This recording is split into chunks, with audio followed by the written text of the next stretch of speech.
أعوذ بالله من الشيطان الرجيم بسم الله الرحمن الرحيم إذ هما في الغار إذ يقول لصاحبه لا تحزن إن الله معنا صدق الله العظيم. محترم و تاسو ته چې کوم دا غار ښکاري نو دا ډېر یو برکت والا ځای دی. دا یو عام غار یو عام ځای نه دی بلکې دا غار سور دی چې په کوم ځای کې نبی علیه الصلاة والسلام او ابوبکر صدیق رضی الله تعالی عنہ درې شپې دلته په دې غار کې تېرې کړې دي. محترمو دلته هغوی څومره تکلیف تېر کړی دی. د لاندې نه موږ رالو تاسو په الله باندې یقین وکئ چې لاندې نه راتلل دومره مشکل دی چې یو سړی راغی نو هغه به بیا په مشکل باندې راځي.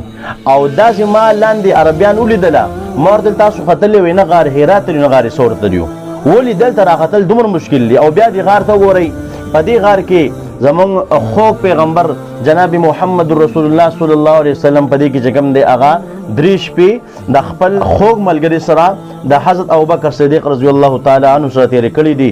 چې کله په دې غار کې دغه دواړه وو نو کافران راله چې کله دلته نږدې راورسېدله نو ابوبکر صدیق رضی الله تعالی عنه نبی علیه الصلاة والسلام د څه فرمایي قرآن پاک کې الله پاک د هغې تذکره کړې ده. اذ هما في الغار اذ يقول لصاحبه لا تحزن ان الله معنا. هغه ورته د الله رسول که کافران سر راښکته کې مونږ خو به وویني. نبی علیه الصلاة والسلام ته فرمایي لا تحزن ته مه خفه کېږه بېشکه الله پاک زمونږ سره دی الله پاک به زمونږ مدد کوي. نو علما لیکي چې غار مخې ته چې کوم دی داسې یو ونه وه دغه رنګې ده جولا مولا چې کوم دی جالي مالي وي نو کافرانو سوچ کو چې دلته به دننه څوک ولې که څوک خو بیا به دا جاري مالي دا به نه وي.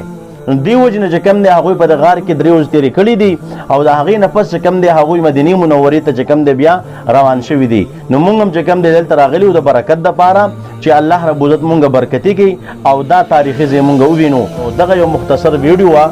الله رب عزت ټول مسلمانانو توفیق ورکړي چې راشي دا غار وویني دا ځای وویني دلته مونځ وکړي او لاندې هم دا لاره ډېره مشکل ده